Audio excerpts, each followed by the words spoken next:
Isa, täname sind selle tänasel hommikul. Isa, me täname, et sina oled Jumal, kes kõneleb meie vastu. Sina oled Jumal, kes juhib ja juhatab meid. Sina oled Jumal, kes varustab meid. Sina oled Jumal, kes toidab meid. Sina oled Jumal, kes tervendab meid. Ja me võiks seda loetelu jätkata. Isa, aga üle kõige ma tänan, et ka tänasel hommikul, Isa, me sinu rahvana võime tänutundes tõsta oma pilgud, tõsta oma südamed sinu poole ja teada, et sina oled armastav Isa, kes ootab, et tema lapsed tuleks tema ligi olla, et tema lapsed otsiksid teda, et tema lapsed vajaksid teda. Ja siin me oleme. Siin me oleme. Kõigi oma vigade, kõigi oma puudustega, kõigi oma vajaka jäämistega. See sinu sõna ütleb, et sina siiski armastad meid. Sina siiski hoolid meist. Sina siiski ootad meid. Ja sellepärast me täname sind tänasel hommikul. Ja me tahame sinu nime tõsta kõrgeks. Üle iga nime. Üle iga olukorra. Aitäh, Issand, sulle selle eest. Aitäh sulle, Issand. Amen. Tere kõigile õnnistatud nelipüha. Olge head, võtke istet. Suur tänu, muusikud. Oli võrratu lihtsalt seista Jumala ees ja ammutada sellest rikkusest, sellest küllusest, mis tuleb Jumala käest.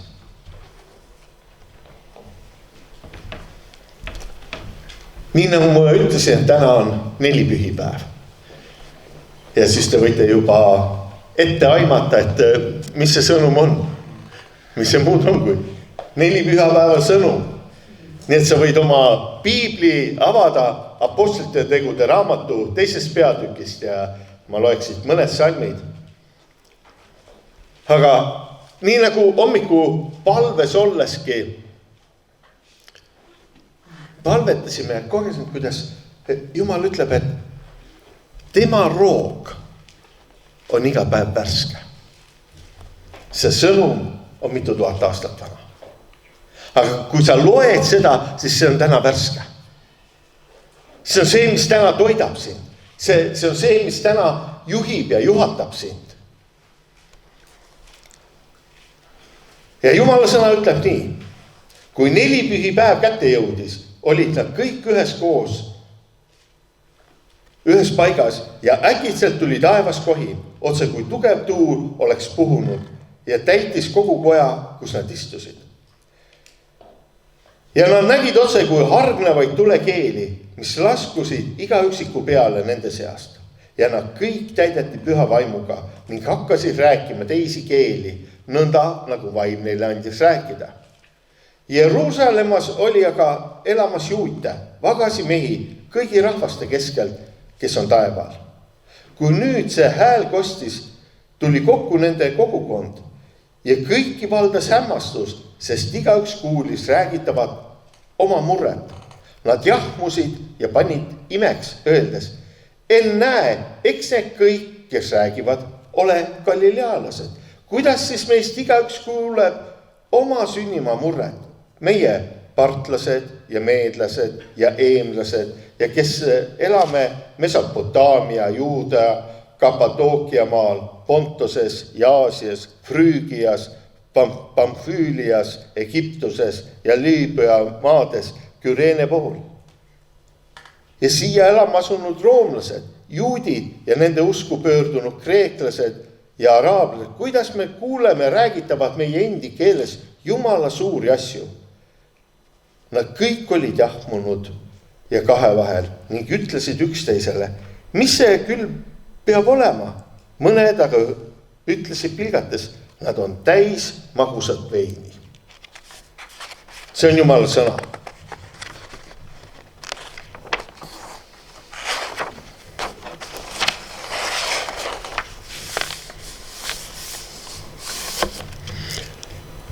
tänase selle sõnumiga ma tahaks välja tuua 4 punkti, mida püha vaimu tulek meie ellu meile annab ja mida ta teeb.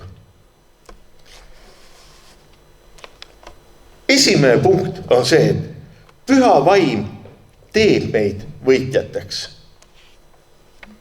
Nüüd, kui me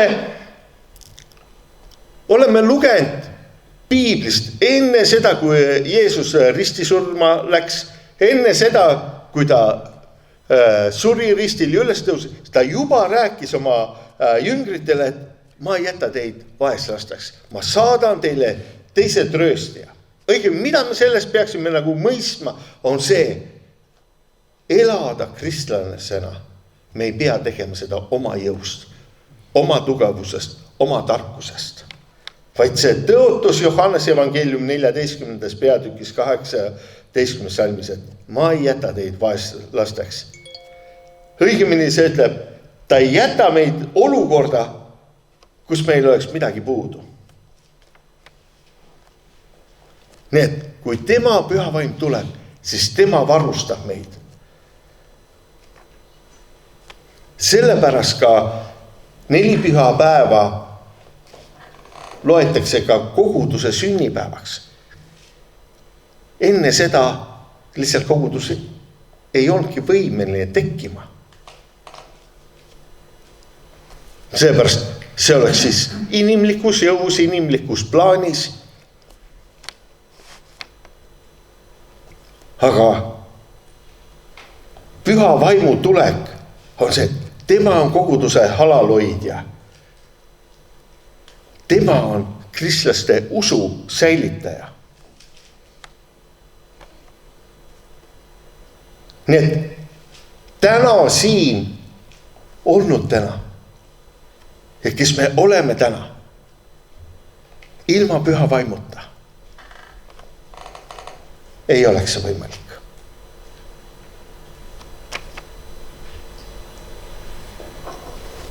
Need, mida me võime lugeda läbi Jumala sõna, et püha vaimu isikus on tohutu arsenal. See on tohutu varustus. Ja kui me oleme piibliga rohkem kursis, siis me võime näha, et me oleme ühes vaimulikus sõjas. Ja see ei ole midagi, et me otsiksime, et me tahame hirmsasti sõdida. Ei, me tahaks rahus elada, rahu ajal elada, aga see vaenlane, kellega me sõdime, on nähtamatu. Sa kas tunnistad seda endale või ei tunnista, aga ta on ikka olemas.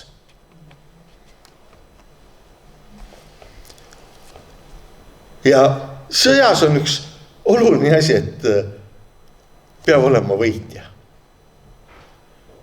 Teiseks jääda, see ei vea välja. Ainult võitjad saavad edasi toimetada.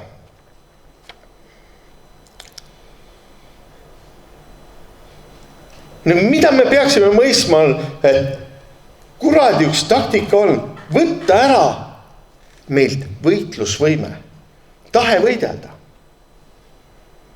Ta lööb sind tuimuse ja unisusega. Sa oled küll kristlane, sa käid kirikus, maksad kümnist, kuid sinu vaimulik elu on unine. Sa võid elada nagu mingis kotis.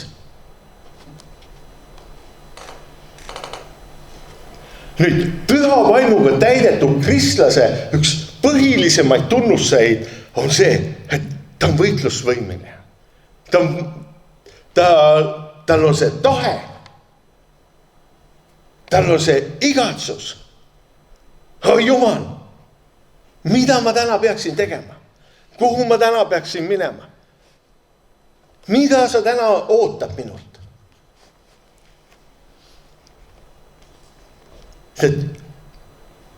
Edasi viivad asjad on need. Kui me ei näe igas asjas probleemi, vaid me näeme lahendusi. Ei, püha vaim, ta toob meile lahendused.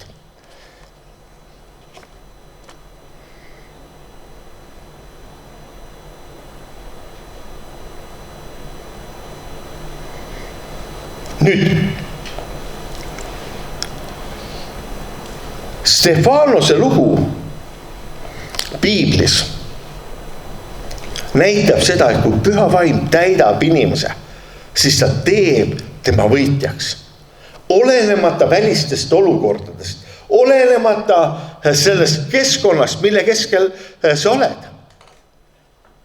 Piibel räägib sellest, et kui Stefanost loobiti seal kividega, siis see, mida tema nägi, ta ütles, ma näen taeva avatud olema, ma näen inimese poja istuma isa paremal käel. Ja siis ta ütles, isa, anna neile andeks, sest nad ei tea, mida nad teevad. Kuidas on lugu täna meiega? Kui kivid lendavad meie suunas, kuidas meie suhtume sellesse? Kuidas meie reageerime sellele olukorrale?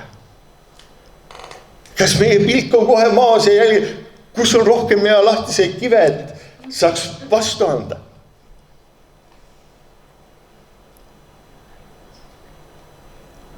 Või käitume nagu Stefanos? Ei saa andesta neile, sest nad ei tea, mida nad teevad.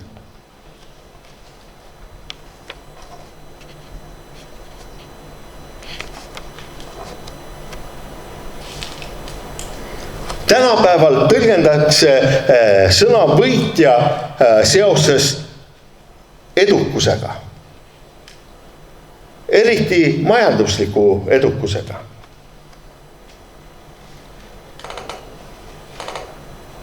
Kui püha vaimu poolt täidetuna on meile antud veel enam potentsiaal olla üle nendest olukordadest, mis on meie vastu. Nüüd, Stefanose olukord inimlikult oli võimatu. Ometigi Jumal tegi ta võitjaks.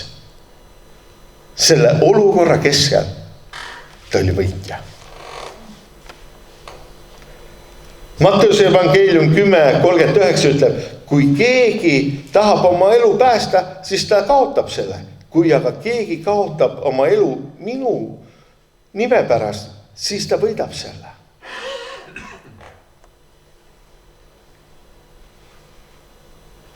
Nii et, kui me käime Jumala juhtimisel, täidame seda, milleks ta meid kutsub, siis ta ütleb, et siis me leiame tõeliselt oma elu alles.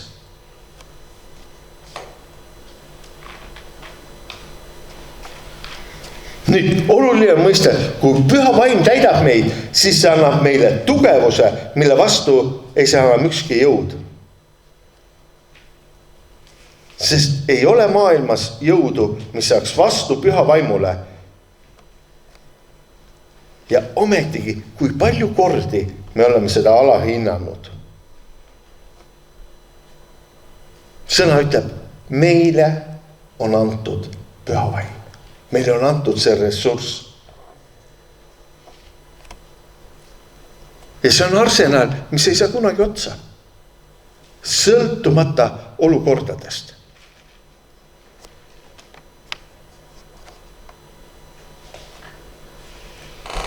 Ja mitte keegi ega mitte miski ei saa seda nurjata või takistada. Peale meie endi, kas meie tahame seda vastu võtta, käia selles või me ei taha seda. Seepärast sõna ütleb, et lohutaja, kui tema tuleb, siis ta jääb meie juurde ja tahab olla meie sees.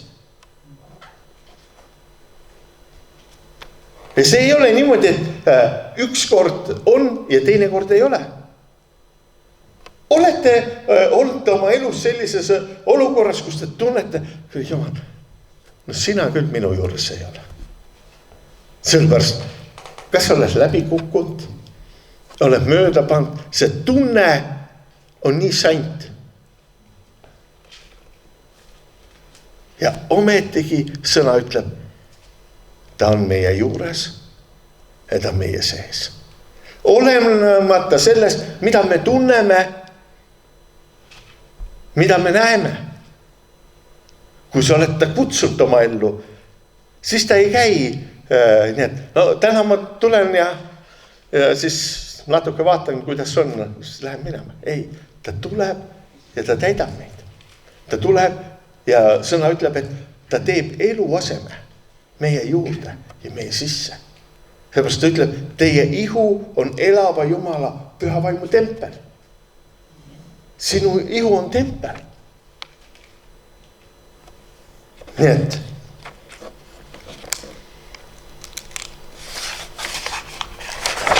tihtilugu see inimene, kes küsib endalt, kas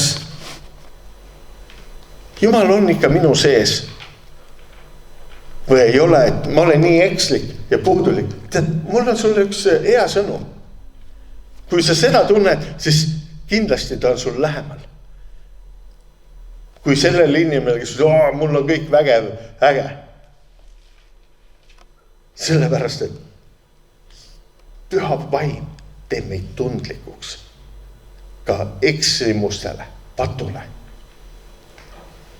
Me tunnetame ära ja see on püha vaimu töö meie sees.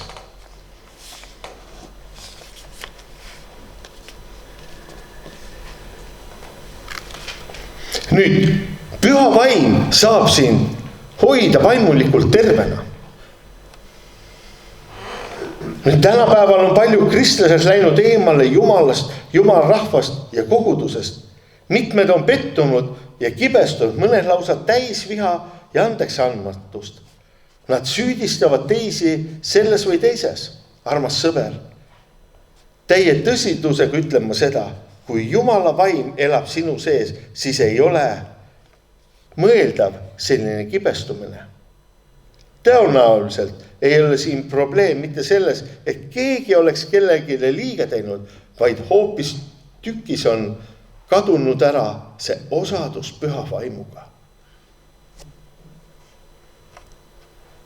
Jälle see Stefanus loomitakse kividega. Ja tema palub, isa on andeks.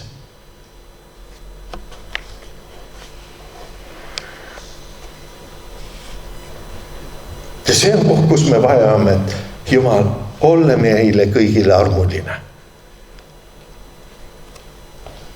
Näha seda olukorda, milles me tegelikult elame. Mis on täna tegelik see meie seis ja suhe Jumalaga. Ja kui Jumal näitab, et seal on mõned künkad, mis on takistuseks, siis luba ma lähen järgmise punkti juurde. Sõna siin on, et püha vaim teeb meid läbimurdjateks.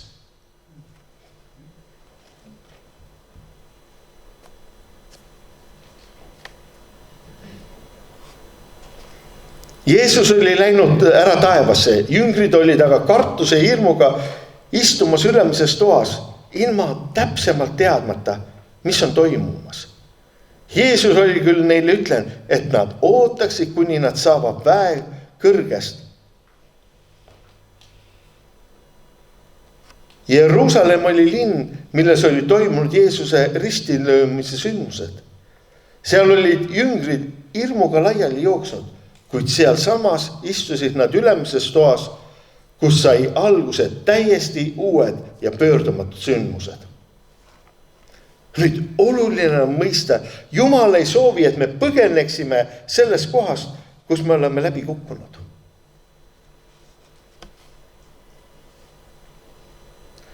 Jumala soov on, ta tahab teha meid võitjaks enne, kui ta viib meid edasi. Vahest mõnes kohas olles, kui sa näed, et sa oled läbi kukkunud, tahaks nagu ära põgeneda.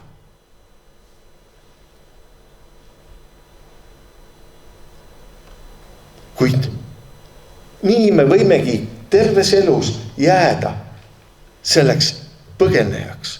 Kui asjad hakkavad keeruliseks või raskeks minema, siis me põgeneme sellest olukorrast. Iisraeli rahva rännak läbi kõrbe. See teekond oleks olnud kordades lühema aja jooksul võimalik läbida. Ja ometigi nad pidid 40 aastat seal. Ja ikkagi nad oma mõtetes põgenesid tagasi Egiptusesse. Sa vajad saada läbi murde oma elus nendest olukordadest. Jumal tahab meid muuta. Ta ei taha, et me jääksime põgenikeks.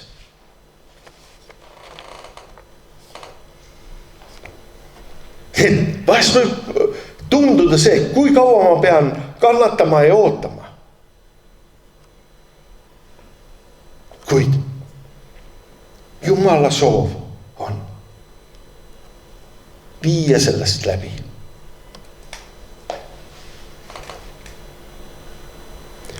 Läbimurre ei tähenda uue ja parema võimaluse otsinguid, vaid see tähendab Jumala usaldamist sõltumata ilmast. Jumal toob läbimurdeid esile. Ja sama juhtus ka nelipühipäeval. Peetrus, kes oli üks suurimaid läbikukkujaid, salgas ta ju Jeesuse, oli nelipühipäeva üks peategelasi. Mees, kes tundis, et ta kukkus läbi, ta põgenes minema. Ütles kõik, ma olen oma võimalused maha mänginud. Mul ei ole enam mingit lootust. Kuidas Jumal saaks minusugust veel kasutada või minusugusele veel andestada? Need sündmused, mis peale Jeesuse Kristuse surnust üles tõusmist toimusid, siis alati nende sündmuste keskel Jeesus, minge öelge ka Peetrusele. Minge kutsuge ka Peetrust. See, kes tundis, et ta ei ole enam midagi väärt. Ta ei kõlba enam millekski. On selle nelipühipäeva peategelane. Kallis sõber, ma ei tea, kus sina oma elus täna oled. Kas sa samal viisil koged, et sa oled reetnud Jeesuse, sa oled petnud tema ootuseid või tema lootuseid, või sa oled petnud iseenda lootuseid või ootuseid. Ühesõnaga, kui sa tunned, et sa oled üks maailma suurim läbikukkuja, siis mul on sul üks hea sõnum. Jumala soov on muuta see olukord.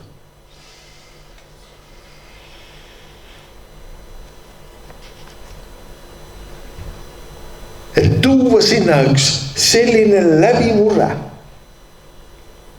mis ei sõltu tegelikult sinust, vaid kui sa tead, et selle taga on Jumal, kes on toonud võimatu esile, kes taastab sinu enesehinnangu, kes taastab sinu eneseusu, kes taastab sinu elus lootuse.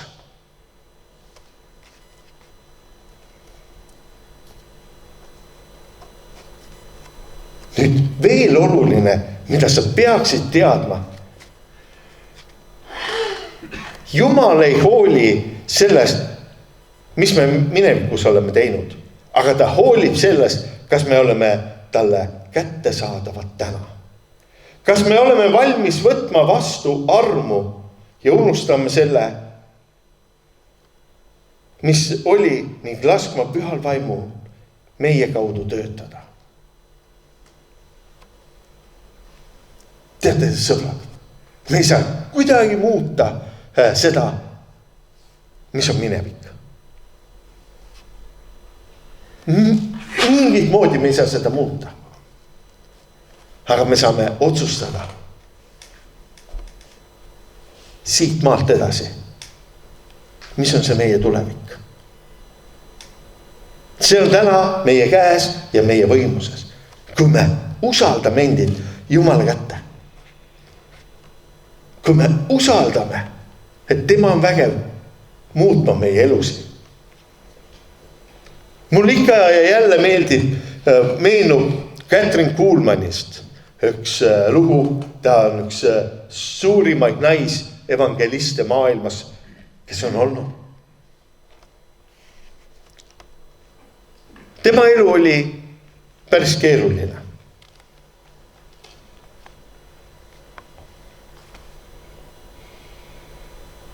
Nii et tema elu oli suht kirju.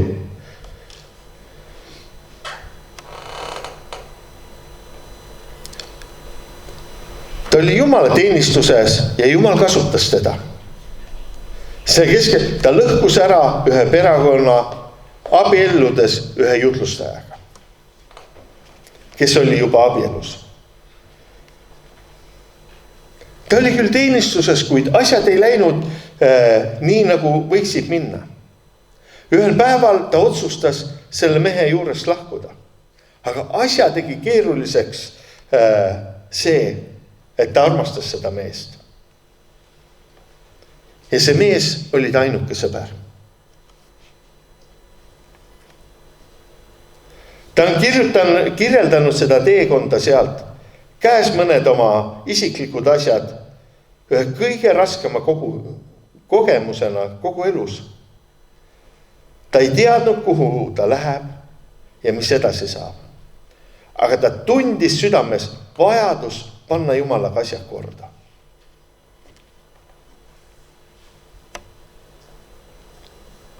Me vajame, et meie elus oleks asjad Jumalaga korras.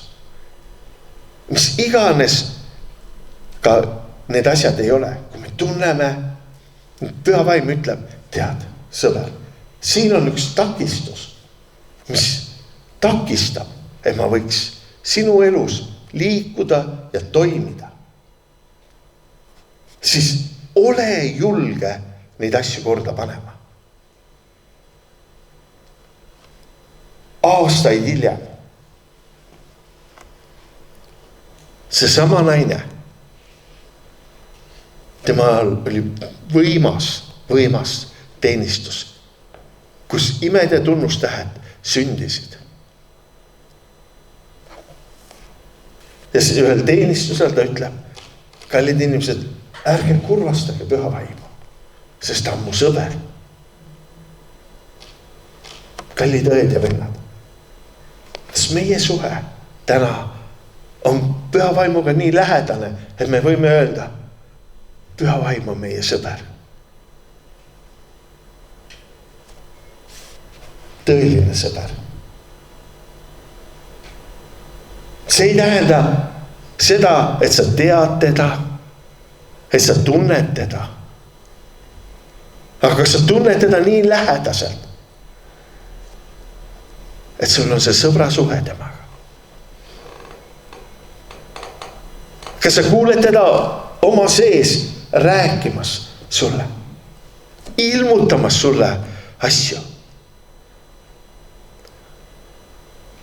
Kui sa täna võib-olla oled selle koha peal, kui sa ütled, jaa, mul on need teadmised, aga mul on raskusi kuulda teda.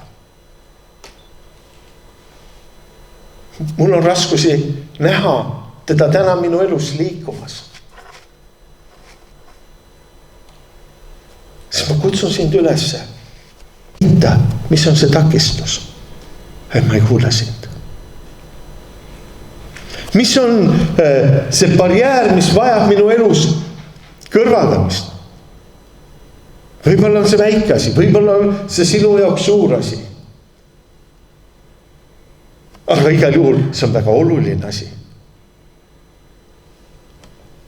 Et see saaks kõrvaldatud. Ja selle kõrvaldamiseks, võib-olla sa tunned inimlikult, mul ei ole jõudu, mul ei ole innukust seda teha.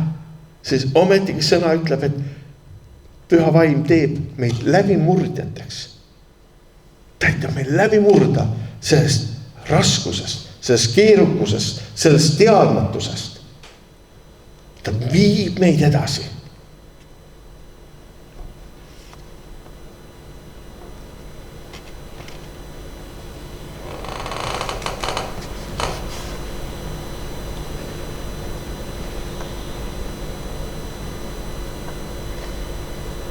Esimese Johannes 1.9 ütleb, kui me oma patud tunnistame, on tema ustav ja õige ning puhastab meid kõigest ülekohtust. Hämmastab, mida Jumala sõna ütleb, et me tahame vahest iseennast puhastada, iseennast teha õigemaks. Olete olnud oma elus olukordades, kus et siit päevast peale ma muudan seda viisi ja toda asja ja nüüd ma kuidagi hakkan pühamaks. Nüüd ma otsustan, nüüd ma loen täpselt nii palju piiblit ja nii palju minuteid võtan palve jaoks või tunde või päevi võib-olla isegi. Ei lähe pikalt, kui sa näed. Ma ei suuda. Me ei suuda iseennast päästa. Me ei suuda iseennast õigeks teha. Aga seesama Johannese kiri on, et ei ole palju vaja. On vaja siiralt Jumalast tunnistada. Jumal, ma olen täiega ämbrisse pannud. Aita mind välja siit. Ja siis sõna ütleb, et tema annab andeks. Esiteks, ta tõstab sind sellest ämbrist välja. No mine tea, mis seal ämbris oli. Võib-olla oli mingi virtsaämber. Peseb puhtaks. Peseb puhtaks. Ja saadab meid edasi. Ja ütleb, unusta ära. Ära vaeva, ära hoia seda kinni. Vahest meie elus minevik võib olla takistuseks. Selleks, et astuda tulevikku. Näed, ma kunagi eksisin. Ma kunagi olin selline. Ja siis on hirm ja kartus minna edasi. Kartes äkki kordub sama. Aga kui sa lähed koos Jumalaga. Esiteks, Jumala juurde tulles, meie minevik saab läbi lõigatud. Meie minevik ei määra meie tulevikku. Meie tulevik sõltub Jumalast. See, mis tema on tõotanud, see, mis tema on ütlenud, loeb see.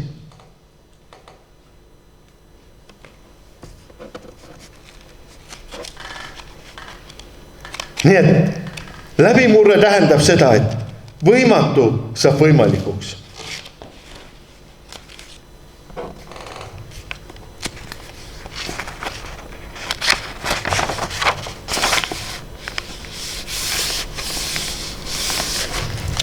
Kolmandaks, püha vaim teeb meid julgeteks.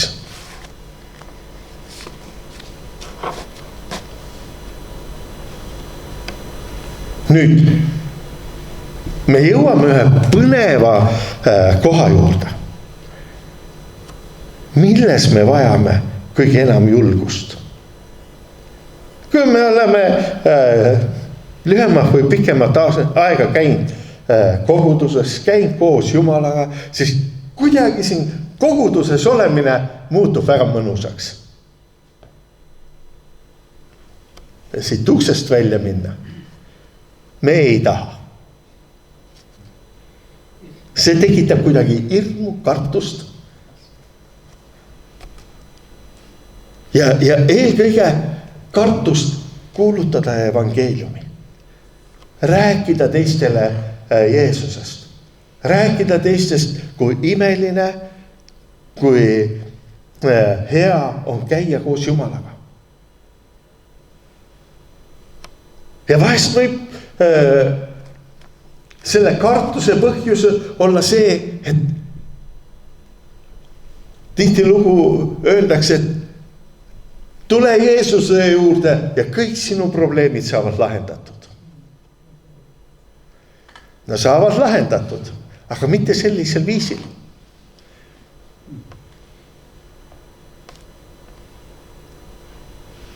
Vahest inimesed mõtlevad, nüüd ma tulen Jeesuse juurde, mu pangapõlg saab makstud, mu suhted teiste inimestega, Jumal paneb need korda. Ta annab mulle kodu, villa oleks parem.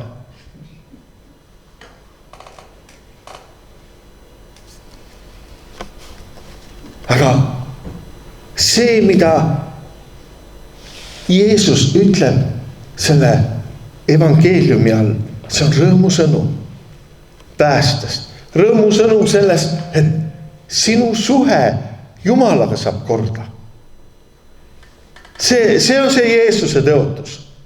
Sinu suhe Jumalaga saab korda ja kui ühe inimese suhe on Jumalaga korras, siis see on alus vundament selleks, et sinu suhted kaasinimestega saavad korda. Et sinu finantsides saab olema üks distsipliin. Ta annab tarkuse ja oskuse, kuidas finantse kasutada. Ta ei juhib sind, ta annab sulle tahte tööd teha. Himu enam ei ole see, mis kontrollib sinu rahakotti. Vaid see on üks arukus, see on üks tarkus, see on üks oskus. Kuidas sa saad oma finantsidega ringi käia. Nüüd jälle, kui me tuleme tagasi Peetruse juurde, siis need sündmused, kui Jeesus vangistati, siis Peetrus ennem seda oli, ütled Jeesusele, kui ka mind tapetakse, mina jäta sind mitte. Mina tulen sinuga igale poole kaasa. Ja siis, kui Jeesus oli üle kuulamisel seal, Peetrus piilus kaugelt. Ja 3 korral öeldi, kuule, sina oled ka tema hulgast. Ja Peetrus salgas ära. Tal ei olnud julgust. Tal ei olnud julgust tunnistada, jah, mina olen koos Jeesusega. Nüüd, 4 pühipäeva peategelane on see sama hirmunud ja kartlik Peetrus, kes korraga sai julguse astuda esile ja kõneleda. Ja kõneleda täie julgusega. Ta ütleb, mehed, vennad, kuulge, pange tähele. See Jeesus, kelle teie risti lõite. Jumal on tema üles äratanud. Ja selle tunnistajad oleme meie. Korraga selle kartliku mehe elus on selline julgus, tarkus, kuulutada, rääkida. Ja see kõne lõpeb sellega, kui inimesed, kes kuulsid seal, korraga ütleb, mehed, vennad, mis me peaksime tegema? Mis me peaksime tegema? Sest parandage meelt. Laske endid ristida Jeesuse Kristuse nimesse.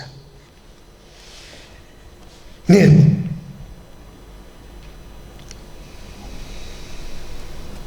kui sina oled olnud arglik, kartlik ja seda on põhjustanud sinu minevik, sinu mineviku käitumised, toimetamised, võib-olla sinu perekond, siis Jumal on vägev muutma seda olukorda. Jumal on vägev tooma sind hoopis kaugemale, kui sa täna võib-olla oskadki unistada.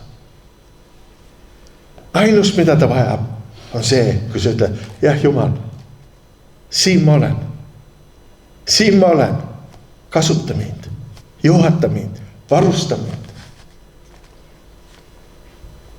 Ma ikka meenutan meie piiskop Ago Lilleorgu. Tema tavaline tunnistus on olnud see, et ma tegelikult kardan jutlustada. Ma ei taha üldse rahva ees olla. Ja ometigi selle kõige keskel ta on see, et ta ütles, Jumal, jah, siin ma olen.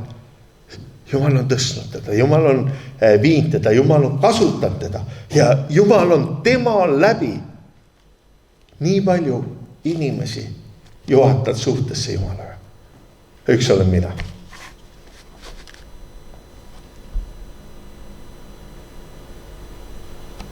See arglik, kartlik, aga Jumala käes kasutatav mees on saatnud nii palju korda. Kallid sõbrad, ka teie saate olema need. Seepärast vägi ei tule inimese käest, vaid see vägi ja potentsiaal tuleb Jumala käest läbi püha vaimu meile kõigile. Meie kõigi jaoks. See ei ole üksikute valitute jaoks, vaid see on kõigi jaoks. Iga üksiku jaoks. Ja see on kättesaadav tänasel päeval.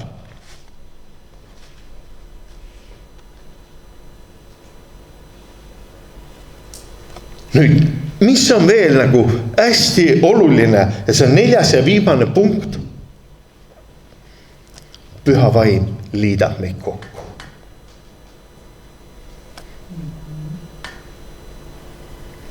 Kui me vaatame siin ümberringi, see on hämmastav, kui erinevad inimesed me oleme, kui erinevate huvigruppide, nägemuste, kõigiga me oleme. Ja ometigi me võime siin selles paigas kogeda, et me oleme ühtsed. Me oleme üks perekond. Lähed sa kuhugi teise kogudusse, astud sisse ja tule, küle, yes, ma olen kodus.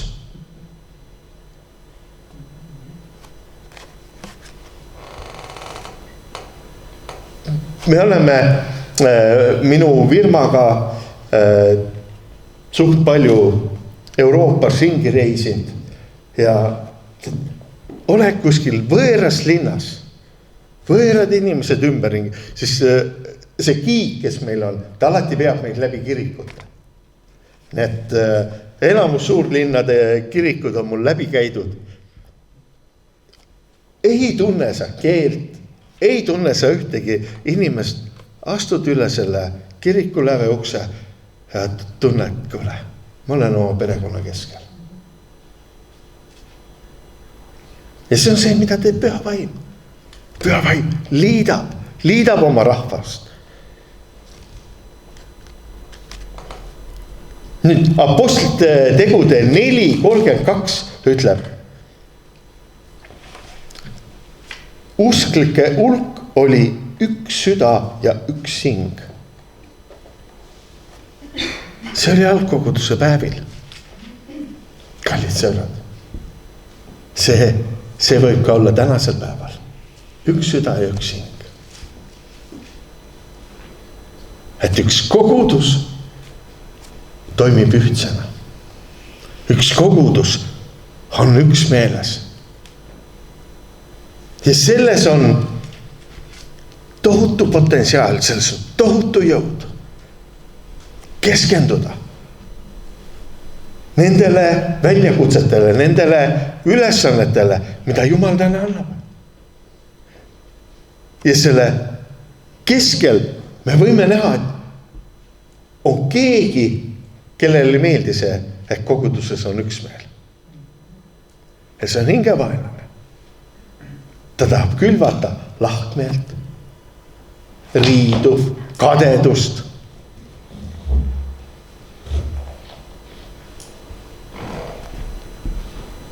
Ja väga nii nimetatud vaimulikku kadedust. Näed, püha vaim tema läbi teeb vägevaid tegusid, aga mind on unustanud. Mina olen siin üksinda. Mina pean siin pinke sättima ja koridori nühkima ja suur tänu Maie, et sa teed seda ja ilma kade olemata, aga on selliseid olukordi. Ja siis sa võid nagu selgelt näha, et selle taga on hingevaenlane. Või see, et mõni inimene hakkab otsima positsiooni. Tal on positsioon oluline. Kui ma ei saa selle tööaru juht olla, no siis ma ei hakka seal lihtliiga ka olema.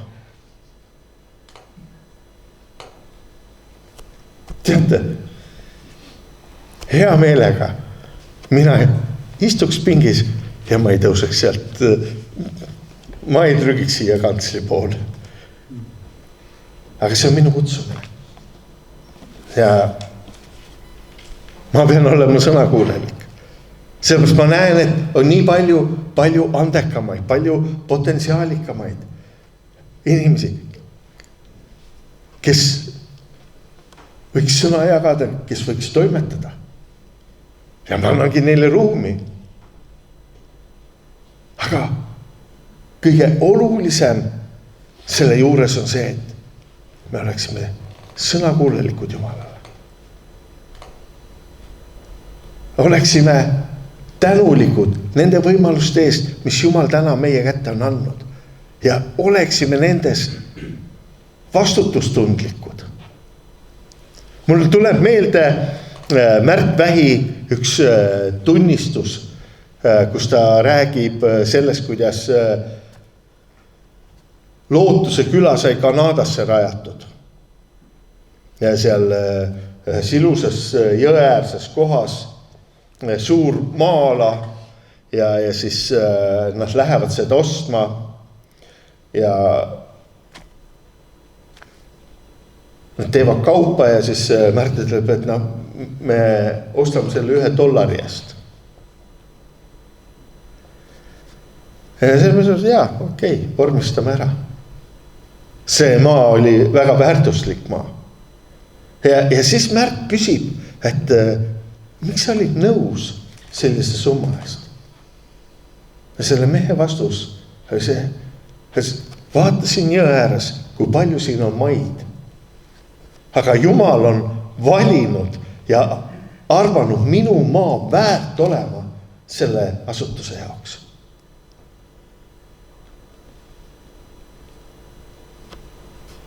Jumal on see, kes varustab. Jumal on see, kes maksab sulle ka selle õiglase hinna. Aga küsimus on, mis on minu südame hoiak? Mis on minu suhtumine? Ja see on määrav. Ja see on määrav ka tänasel sellel 4 pühipäeval. See on määrav. Kas me oleme avatud, et püha vaim saaks meie läbi imelisi asju teha?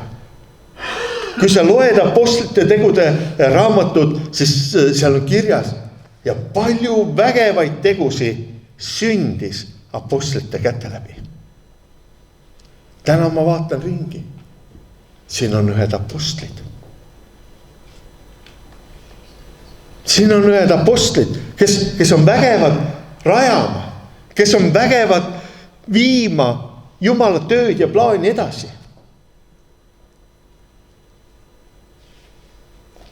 Siin on ühed apostlid, kelle käte läbi Jumal täna on vägev tegema vägevaid tegusi.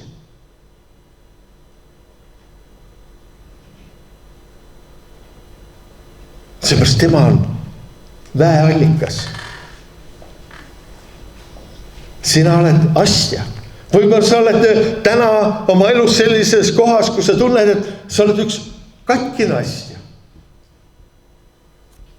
Pole hullu. Sõna ütleb, tema on ka tervendaja. Tema on tervendaja, kes tervendab ja parandab selle astja. Ja ikkagi sinu läbi saab Jumal tegema vägevaid tegusid.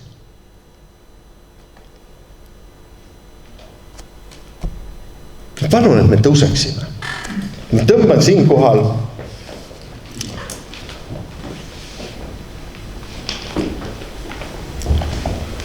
oma sõnumi kokku. Ma tahaks veel korra paluda teie eest.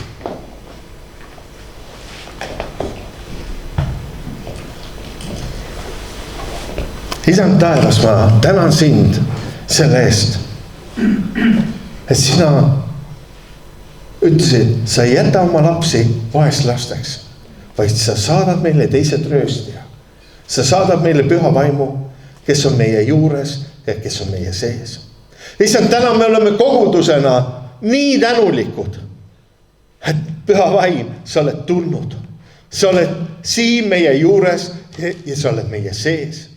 Me täname sind, et me võime täna kuulda sinu häält. Me võime täna vastu võtta sinu juhtnööre.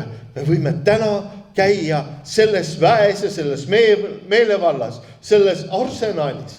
Issand, ma tänan sind selle ees. Ma tänan, issand, et sina ütled, et püha vaimul läbi sa oled andnud meile meelevalla astuda vaenlase kogu väe peale.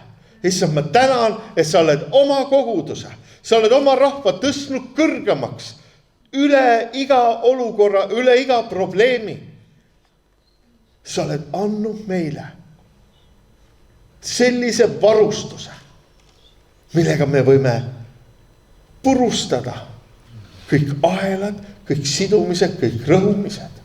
Sa oled andnud meile meelevalla paluda haigete eest, et nad võiks saada terveks. Issand, me täname, me võime täna ka siin selles paigas tuua oma haiget sinu ette ja tänada, issand, üleloomuliku tervenemise eest. Tänada nende läbimurrete eest, tänada nende muudetud elude eest. Issand, ma tänan sind selle eest, et sina oled seda vägev tegema tänasel päeval meie läbi.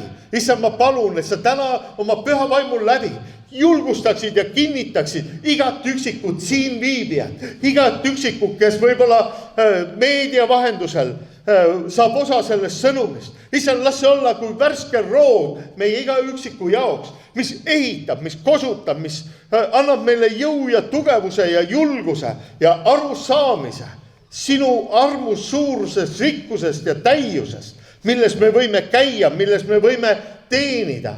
Tänu sulle, issand. Tänu sulle, issand. Kui sõna ütleb, et palju vägevaid tegusi toimus apostlite käte läbi.